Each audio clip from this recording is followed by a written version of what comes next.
Welcome friends.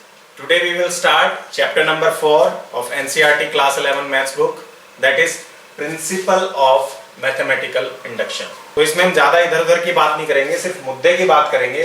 सबसे पहले एक जो लाइन NCERT की बुक में लिखी गई है कि इंडक्शन है क्या, उसके ऊपर ध्यान देते हैं। जनरलाइजेशन फ्रॉम पर्टिकुलर केसेस और फैक्ट्स, इसका क्या मतलब हुआ, एक जनरल लाइफ एग्जांपल से समझ लेते हैं। ठीक है, हम सभी ने पार्क में देखा होगा, ऐसे करके बच्चों के झूलने के लिए एक स्लाइड लगी रहती है, ये सीढ़ी होती है इस पर जाने के लिए, और ये ऐसे स्लाइड जमीन तक आती है। ठीक है, ये बच्चा इस पर यहाँ से चढ़ता है, तो हम मानते हैं कि स्लाइड पर कुछ बच्चे हैं जो चढ़ गए, जो बैठे हुए हैं, 4-5 बच्चे हैं। सपोज ये चाइल्ड 1 है, ये चाइल्ड 2 है, ये चाइल्ड 3 है, ये चाइल्ड 4। ठीक है, ये बच्चे हैं जो स्लाइड पे डिफरेंट प्लेसेस पे बैठे हुए हैं। अब हम इसमें एक बात ये मानते हैं कि भाई C3 अगर आगे की तरफ चलेगा, C3 अगर आगे की तरफ स्लाइड करेगा, चाइल्ड नंबर 3, तो क्या होगा, वो जाके C4 से टकराएगा। ठीक है, और अगर वो C4 से टकराएगा तो C4 आगे की तरफ पुश होगा, आगे की तरफ चलेगा। ठीक है, फ्रिक्शन होगा बीच में, ये जाके यहाँ तक टकराएगा नहीं, वो चीजें अज्यूम नहीं कर रहे हैं हम, सिर्फ ये बात बोल रहे हैं कि अगर C3 आगे की तरफ जाएगा तो जाके C4 से टकराएगा, और C4 से टकराएगा तो उसके रिजल्ट की वजह से C4 भी आगे की तरफ चलेगा। ठीक है, जनरल बात हो रही है। ऐसे हमने C2 के लिए माना कि भाई अगर C2 आगे की तरफ चलेगा तो वो जाके C3 से टकराएगा, और जब वो C3 से टकराएगा तो C3 आगे की तरफ चलेगा। सिमिलरली हमने माना C1 के लिए कि चाइल्ड नंबर 1 अगर आगे की तरफ जाएगा तो वो C2 से टकराएगा, और उसके रिजल्टेंट C2 आगे की तरफ चलेगा। ठीक है, अब देखो अब क्या होगा, ये सब सारी बातें मैंने जब मान ली तो क्या होगा। सपोज C2 आगे की तरफ चला, ठीक है, C2 आगे की तरफ चलेगा तो वो C3 से टकराएगा, ये बात मैंने मानी है। C3 से टकराएगा तो C3 आगे की तरफ चलेगा, हमने माना है। C3 आगे की तरफ चलेगा तो क्या कह रहा है ये कि अगर C3 आगे की तरफ चलेगा तो वो C4 से टकराएगा, तो C4 आगे की तरफ चलेगा। C1 से ले लो, C1 आगे की तरफ चलेगा तो वो C2 से टकराएगा, C2 से टकराएगा तो C2 आगे की तरफ चलेगा, वो C3 से टकराएगा, C3 से अगर टकराएगा तो C3 आगे की तरफ चलेगा, वो C4 से टकराएगा। तो एक चेन रिएक्शन बन गई। एक इंसिडेंट है जो C3 C4 के लिए ट्रू है, वही इंसिडेंट C2 C3 के लिए भी ट्रू है, वही इंसिडेंट C1 और C2 के लिए भी ट्रू है।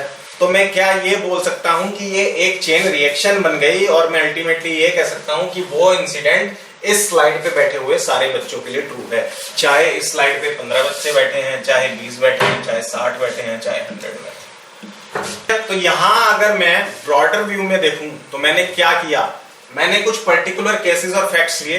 पर्टिकुलर केसेस C3 C4, ठीक है, पर्टिकुलर केस C3 C4 के लिए, फिर पर्टिकुलर केस C2 C3 के लिए, और पर्टिकुलर केस C1 C2 के लिए। और मैंने क्या कर दिया, एक जनरल इंसिडेंट मैंने एस्टेब्लिश कर दिया कि भाई अगर इस स्लाइड पे बैठा हुआ कोई भी बच्चा अपने आगे वाले बच्चे से टकराएगा तो आगे वाला बच्चा आगे की तरफ जाएगा, वो अपने अगले से टकराएगा, पुश होंगे और अल्टीमेटली सारे नीचे आ जाएंगे। फिर से बोलता हूं, मैंने क्या किया, कुछ पर्टिकुलर केसेस और फैक्ट से एक जनरलाइज इंसिडेंट एस्टेब्लिश कर दिया। ये एग्जांपल दिया हुआ है मैथमेटिकल इंडक्शन का एनसीईआरटी की बुक में। ये कुछ टाइल्स हैं मेरे पास में, रेक्टेंगुलर टाइल्स हैं जो कि ऐसे करके खड़ी हुई है। ठीक है, तो मैं एक बात बोल रहा हूं कि भाई अगर ये वाली टाइल गिरती है तो ये अपने आगे वाली टाइल से टकराएगी। ठीक है, ये वाली टाइल गिरती है तो अपने आगे वाली टाइल से टकराएगी, रिजल्टेंट ये वाली टाइल भी गिर जाएगी। ठीक है, ये बात, ये सपोज ये टाइल नंबर 1 2 3 4 5, ठीक है, और ऐसे बहुत सारी टाइल हैं, ये सपोज n टाइल्स हैं। ठीक है, अब मैं बोल रहा हूं कि भाई अगर ये टाइल गिरेगी तो ये टाइल अपने आगे वाली टाइल से टकराएगी, जिसके फलस्वरूप ये वाली टाइल भी गिर जाएगी। ठीक है, अब मैंने कहा कि भाई ये वाली बात इस वाली टाइल के लिए भी ट्रू है। अगर टाइल नंबर 3 गिरेगी तो वो टाइल नंबर 2 से टकराएगी, जिसके रिजल्टेंट टाइल नंबर 2 गिर जाएगी। अच्छा, आगे वाली बात मैं मान के ही चला हूं कि टाइल नंबर 2 गिरेगी तो वो 1 नंबर से टकराएगी और नीचे गिरेगी। ठीक है, सिमिलरली मैं इसके लिए भी बोलता हूं कि भाई ये टाइल नंबर 4 अगर गिरेगी तो 3 नंबर से टकराएगी और 3 नंबर भी गिरेगी। सिमिलरली 5 और 4 के लिए भी यही है।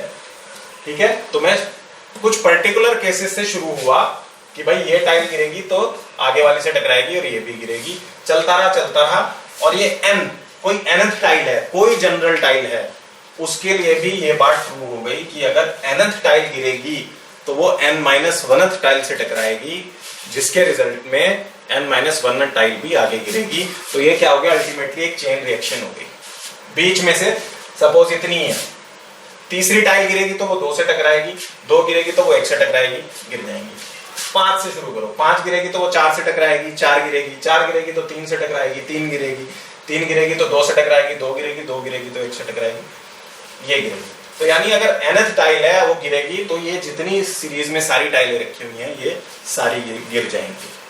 2 और 1 टाइल का एक पर्टिकुलर केस था कि भाई 2 गिरेगी तो 1 भी गिरेगी, फिर 3 और 2 का भी पर्टिकुलर केस था। ऐसे पर्टिकुलर केसेस में मैंने कुछ चीजें देखी कि भाई ये ट्रू है, ठीक है, और उन ट्रू चीजों को मानते मानते मैं एक जनरल केस में पहुंच गया, n is a general case. मतलब ये कॉन्सेप्ट, ये लॉजिक अगर ये सारी टाइल फॉलो कर रही हैं तो जनरली कितनी भी टाइल रखी हो, n कुछ भी हो सकता है, 1 लाख, 1.5 लाख, 2 लाख, एनीथिंग कुछ भी हो सकता है, ठीक है। तो वो सारे पर्टिकुलर केसेस और फैक्ट कंबाइंड होके क्या बोल दे रहे हैं कि भाई एक जनरल केस n के लिए जनरलाइजेशन इज ऑल्सो ट्रू। अब एक सिंपल सा मैथमेटिकल एग्जांपल देखते हैं। मैं बोल रहा हूं कि मेरे पास ये एक फॉर्मूला है,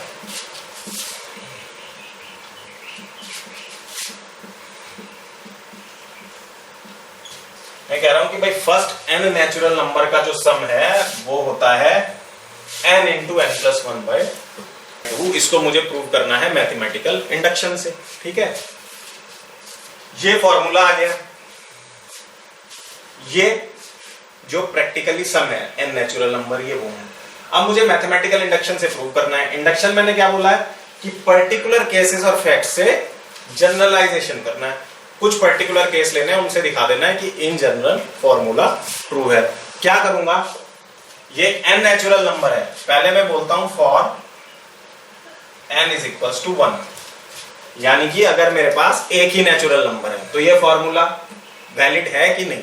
n की वैल्यू 1 रख के देखो, 1 इंटू 1 प्लस 1/2 मीन्स 2 से 2 कैंसिल हो गया, 1। एक नेचुरल नंबर है, पहले नेचुरल नंबर का सम क्या होगा 1, वो इस फॉर्मूले से आ गया। तो मैं इस चीज को बोलता हूं true for n is equals to 1। हमने जनरल लाइफ एग्जांपल की बात की स्लाइड पे, लास्ट वाले बच्चे को धक्का मारो तो वो अपने आगे वाले से टकराएगा, ऐसा ही कुछ यहाँ कर रहे हैं। लास्ट वाली टाइल को पुश करो तो वो अपने वाली से टकराएगी, ऐसा ही कुछ किया यहाँ पे। अच्छा, फिर for n is equals to 2 देख लो, n इज इक्वल्स टू 2 के लिए क्या होगा, यहाँ पे 2 रख दो, 2 इंटू 2 प्लस 1/2, ये क्या आ गया 3। मतलब फर्स्ट 2 नेचुरल नंबर का सम 3, पहले 2 नेचुरल नंबर कौन से हैं 1 एंड 2, इनका सम क्या है 3, फॉर्मूले से 3 आ गया। That means true for n is equals to 2।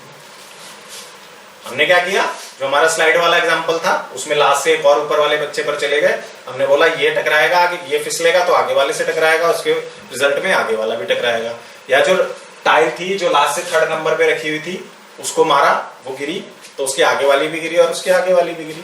तो ये 2 तक के लिए ट्रू हो गया। n इज इक्वल्स टू 3 के लिए देख लो, इसके लिए क्या होगा, n की जगह 3 रख दो, 3 इंटू 3 प्लस 1/2, तो ये क्या आ गया 6। यानी कि फर्स्ट 3 नेचुरल नंबर का सम 6, पहले 3 नेचुरल नंबर क्या है 1 2 3, इनका सम क्या आया 6। That means true for n is equals to 3। Particular cases की बात हो रही है, particular case n is equal to 1 is a particular case, n is equals to 2 is a particular case, n is equals to 3 is a particular case. ऐसे कई case लेते चले जाओ। Suppose for n is equals to 6, n की जगह यहां पर 6 रख दो, क्या आएगा 7 इंटू 6/2, यहां 6 यहां 7, ये उल्टा हो गया 21। अब फर्स्ट n नेचुरल नंबर, जो फर्स्ट 6 नेचुरल नंबर जोड़ लो 21 आता है क्या, देखो 6 4 10, इसके बाद 5 15 और 15 plus 6 21। That means n is equals to 6 भी ट्रू है। तो हम क्या देखते जा रहे हैं कि ये जो सारे पर्टिकुलर केसेस हैं ये ट्रू हैं, चाहे आप इसको 1 लाख के लिए भी करके देख लो, ये चीज ट्रू रहेगी। ठीक है, तो हम बोल देंगे कि भाई in general this formula is true. ठीक है, हम बोलेंगे कि हमने बहुत सारे पर्टिकुलर केसेस के लिए इसको टेस्ट किया, तो by the theory of mathematical induction this formula is true. लेकिन अब मैथमेटिकल इंडक्शन से जिसको भी प्रूव करना है, क्या उसको इतने सारे पर्टिकुलर केसेस के लिए टेस्ट करना जरूरी है, या हर क्वेश्चन में इतने सारे पर्टिकुलर केसेस के लिए हम टेस्ट कर पाएंगे?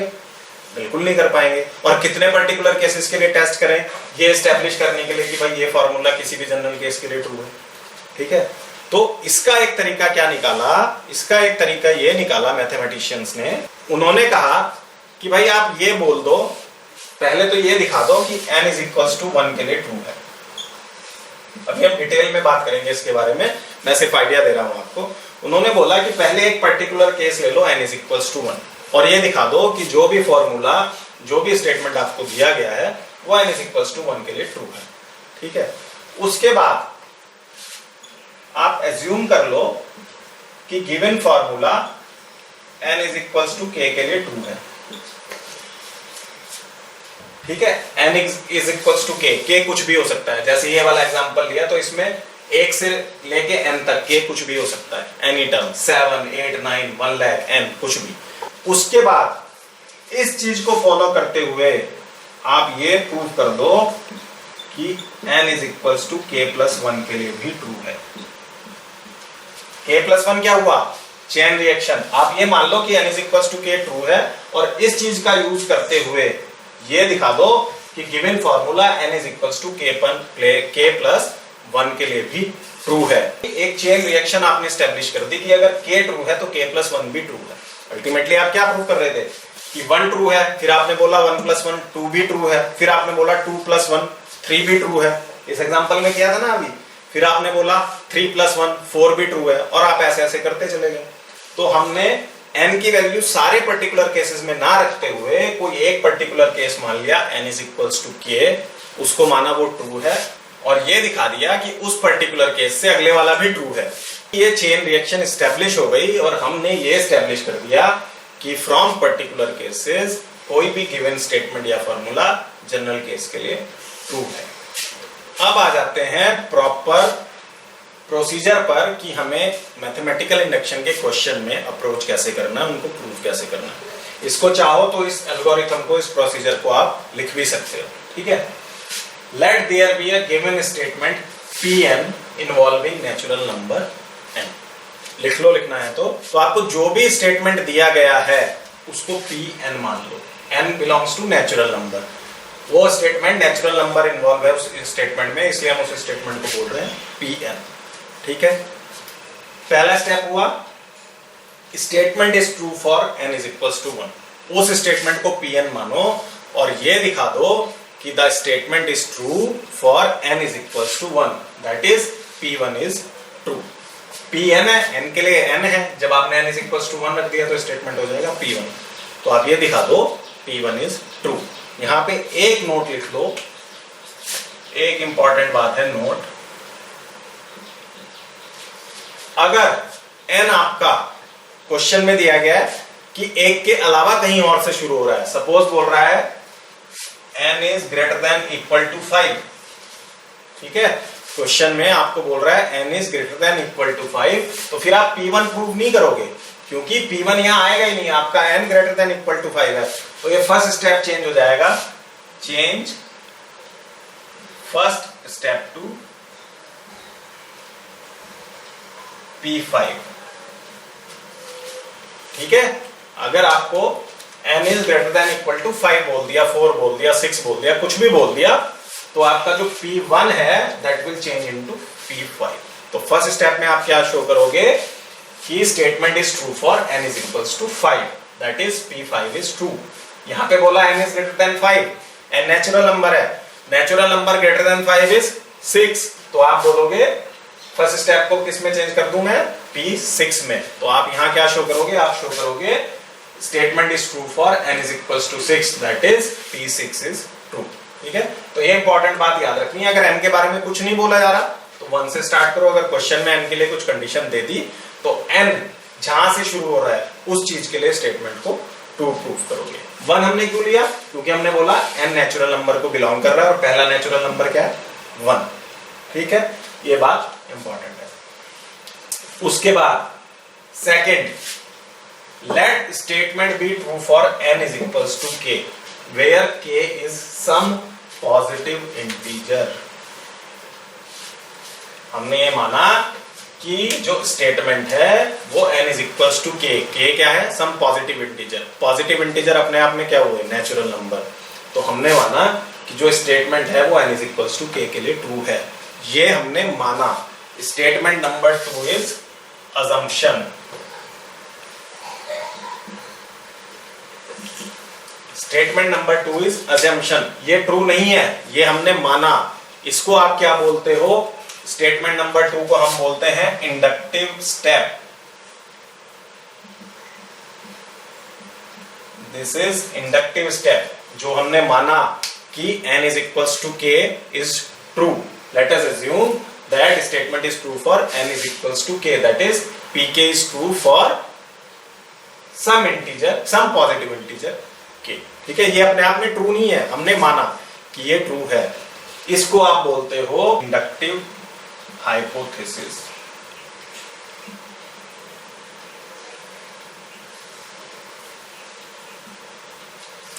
Hypothesis means, hypothetical means, hypothetical means है नहीं, हमने मान लिया हाइपोथेटिकल बात है, तो ये भी हाइपोथेटिकल बात है, हमने मान लिया कि ट्रू है।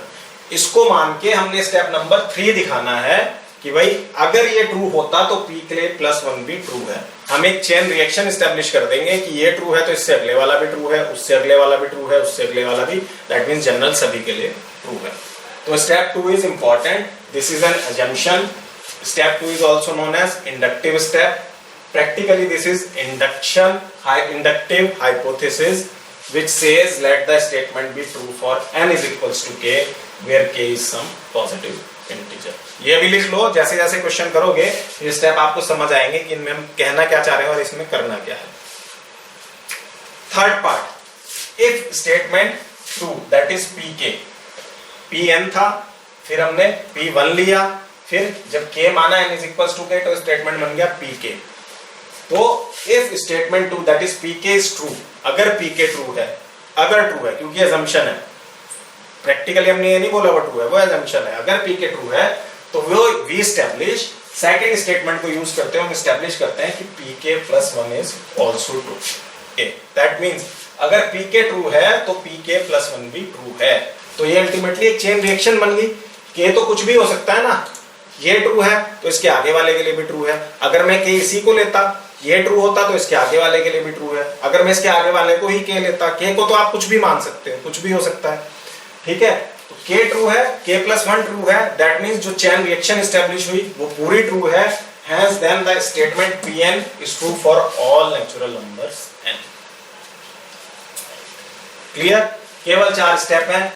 एक सिंपल से एग्जांपल से इस बात को समझते हैं। तो हम पहले बात करते हैं फर्स्ट केस की 1 + 2 + 3, जो हमने हर पर्टिकुलर केस लेके सॉल्व किया था कि भाई n नेचुरल नंबर्स का सम होता है n +1/2। इसको हम मैथमेटिकल इंडक्शन से कैसे प्रूव करेंगे वो देखते हैं। तो फर्स्ट पार्ट देख रहे हैं पहले, गिवन स्टेटमेंट।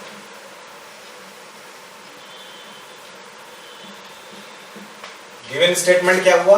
Pn क्या है? Pn such that 1 + 2 + 3 + 4 + n is equals to n × n + 1/।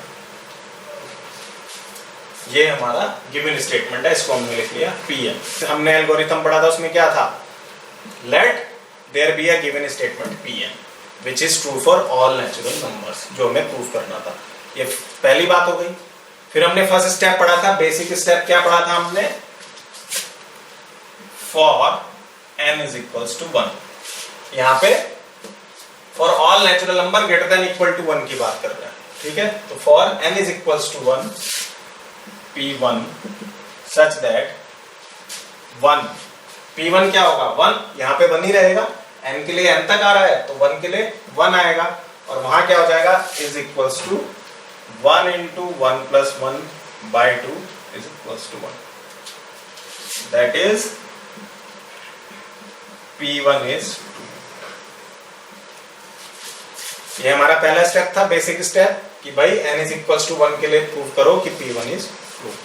Next step क्या था? सबसे ज्यादा इंपॉर्टेंट स्टेप है जो हमारा इंडक्टिव स्टेप बोलते थे, जिसको इंडक्टिव हाइपोथेसिस बोलते थे। तो हम क्या बोलेंगे नेक्स्ट स्टेप में, सेकंड स्टेप में, let Pk be true for some positive integer k।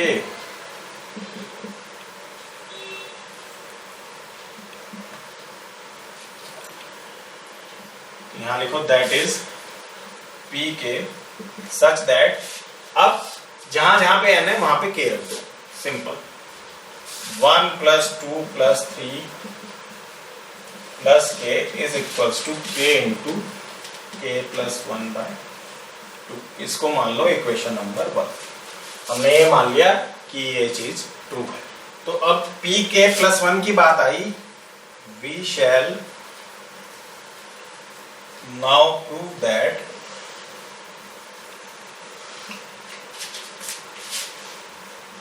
Pk + 1 is also true। First equation को यूज करते हुए ये दिखाना है Pk + 1 is also true। मैं ये रब कर रहा हूं ऊपर से, देखो। अब ये जो स्टेटमेंट है इसकी LHS k तक तो है ही, k + 1 मीन्स k से एक टर्म और ज्यादा। इसको आप ऐसे लिख दो 1 + 2 + 3 + 4 + and so on + k + 1। ठीक है, Pk इज ट्रू, हमने माना कि Pk ट्रू है। हम ये दिखाने जा रहे हैं कि Pk + 1 इज ऑल्सो ट्रू। ठीक है, तो k तक ये टर्म थी, Pk + 1 लिखने के लिए क्या किया, एक और टर्म ऐड कर दी, दैट इज k + 1। अब देखो इतनी टर्म की बात करें तो दिस इज इक्वल्स टू, ये सारा किसके इक्वल है? हमने इक्वेशन 1 में माना ये सारा इक्वल है k इंटू k + 1/2, इसके इक्वल है, प्लस k + 1 कर दो बाय इक्वेशन 1। ठीक है, अब समझो करने क्या जा रहे हैं, ये समझो करने क्या जा रहे हैं। Pk1 ट्रू करने के लिए क्या दिखाना है कि भाई ये जो सारी पिक्चर है ये किसके इक्वल आ जाए, यहां k की जगह k + 1 हो जाए, यहां k की जगह k + 1 हो जाए, और ये ट्रू है। भाई इस k का मतलब k इंटू k + 1/2। तो अगर मैं k को k + 1 कर रहा हूं तो इस इक्वेशन का आंसर क्या आना चाहिए, इस k की जगह k + 1 आ जाए और इस k की जगह k + 1 आ जाए। तो इस चीज को ध्यान में रखते हुए करना है। अब कैसे करना है, इनको ऐड करना है। यहां से k + 1 ले लो कॉमन, k + 1 कॉमन ले लो, अंदर क्या बचेगा k, और यहां क्या बचा, ये तो पूरा ही कॉमन निकल गया ना। यहां बचा 1 और इसके नीचे 2 था, ये अंदर बचा। ये किसके इक्वल होगा, ये इक्वल होगा k + 1, 2 इधर आ गया, k + 2/2, ये क्या हो गया k + 2/2। ठीक है, अब अगर आप लोग बुरा ना मानो तो इसको मैं ऐसे लिख देता हूं k + 1 + 1/2। बताओ कोई बुरा मानने वाली बात है क्या? बिल्कुल नहीं है साहब, क्योंकि ये k + 2 है, इसको मैंने लिख दिया k + 1 + 1। अच्छा, ऐसा क्यों लिखा, क्यों मैंने इसका मेकअप किया? ऐसा मेकअप इसलिए किया क्योंकि मेरे को अपने माइंड में एक जगह ये भी याद रख के चलना है कि भाई इसको ट्रू बनाने के लिए मुझे इस पिक्चर के हिसाब की कोई पिक्चर बनानी है। यहाँ पे क्या करना है कि इस k की जगह k + 1 आ जाए और इस k की जगह k + 1 आ जाए, बाकी +1 और 2 ये तो एज इट इज था। ठीक है, तो अब आप सोचो, जब आपने Pk को ट्रू माना तो k + 1/2 आया। आप Pk + 1 दिखा रहे हो तो k + 1 + 1/2 आ रहा है। दैट मीन्स Pk + 1 ट्रू हो गया। तो जो मेकअप करने के पीछे की कहानी ये है कि इसको और इसको मैच कराना है कि भाई दोनों की शक्ल एक जैसी लगनी चाहिए। 10 Pk + 1 is true whenever Pk is true। ठीक है ना, मैंने Pk को ट्रू करके एज्यूम करके कि ट्रू है, ये प्रूव कर दिया कि भाई Pk + 1 ट्रू है। Hence by principal of mathematical induction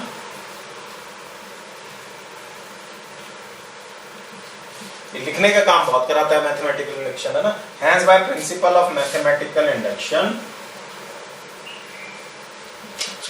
statement Pn, Pn ही था ना शुरू वाला स्टेटमेंट, Pn माना था हमने। Pn is true for all n greater than equal to 1। ये हर क्वेश्चन के लास्ट में लिखना ही लिखना है। ये जो मैं स्टेप बता रहा हूँ 10 Pk1 is true whenever Pk is true, hence by principle of mathematical induction statement Pn is true for all n greater than equal to 1। पंगा क्या होता है यहाँ पे, ये जो मेकअप किया है ना हमने, इस मेकअप को करने में गड़बड़ी हो जाती है। बाकी तो क्वेश्चन आसान है, Pk रखना है, Pk+1 रखना है, इस मेकअप को करने में ही सारा लॉजिकल थिंकिंग अप्लाई होती है और कुछ नहीं। ये तो आसान सा क्वेश्चन था। सेकंड देखते हैं, ठीक है। सेकंड क्वेश्चन भी बहुत अच्छा है।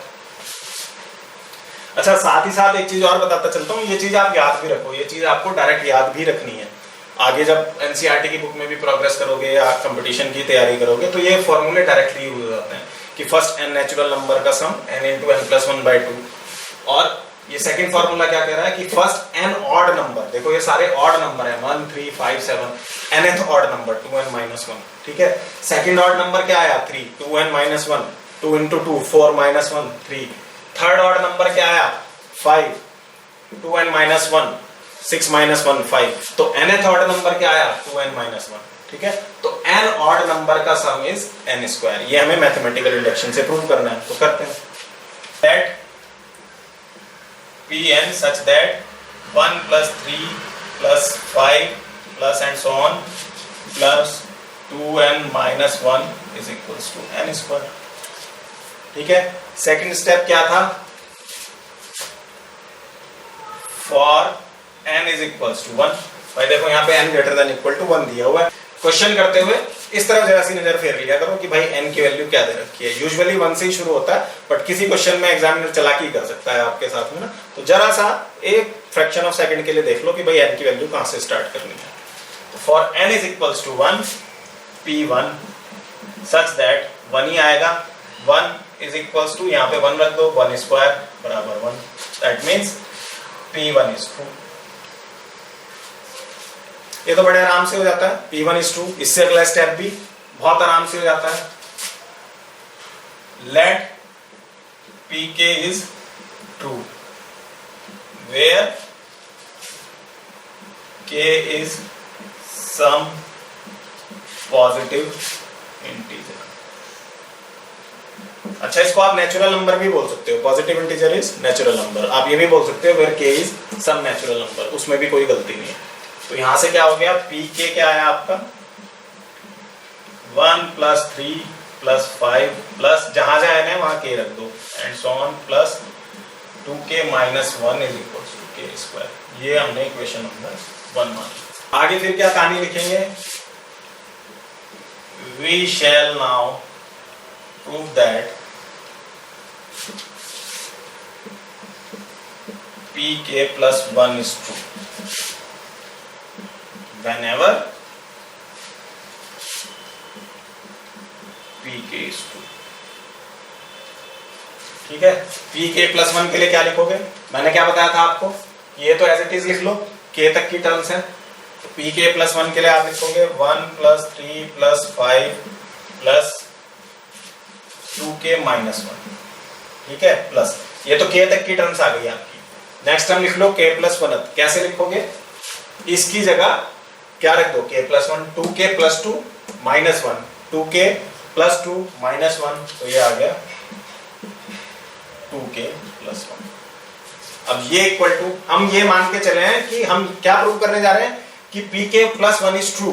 कब, जब Pk इज ट्रू है, ठीक है। तो ये कहानी तो Pk की है, हम ये मान के आए कि Pk ट्रू है। तो Pk ट्रू है तो इसको तो सिंपली k² रख दो, k² + 2k+1। बोलो कोई प्रॉब्लम नहीं, प्रॉब्लम होनी चाहिए, ठीक है ना। हम तो ये मान के आए हैं कि Pk ट्रू है, तो Pk ट्रू है तो यहाँ तक की कहानी Pk से आई, तो इसको मैंने रख दिया k²। अब देखो फिर वही मेकअप करना है। क्या मेकअप करना है कि Pk+1 कब ट्रू होगा, जब इस स्टेटमेंट में k की जगह k+1 आ जाए, तो इसमें तो कुछ भी मेकअप नहीं करना आपको, अपने आप ही k+1 आ गया। k² + 2k+1 बराबर k+1 का स्क्वायर आ गया ना, ये आ गया। k² k+1 का स्क्वायर कैसे आया, a² + b² + 2। सिंपल, खास मेकअप भी नहीं करना पड़ा, ये तो बहुत आसानी से हो गया। 10 pk+1 is true whenever pk is true। ठीक है, अब वो लास्ट वाली लाइन भाई अपने आप लिख लो। Hence, by principle of mathematical induction, statement Pn is true for any natural number n greater than equal to 1। Prove हो गया। ठीक है, तो ये कहानी है जो हमने पूरे मैथमेटिकल इंडक्शन में फॉलो करनी है। दिमाग कहाँ लगाना है, मेकअप करने में। 4-5 स्टेप हैं वो रटे हुए हैं, उसी सीरीज में उन स्टेप को फॉलो करना है। शुरू करते हैं सॉल्व एग्जांपल 1 से।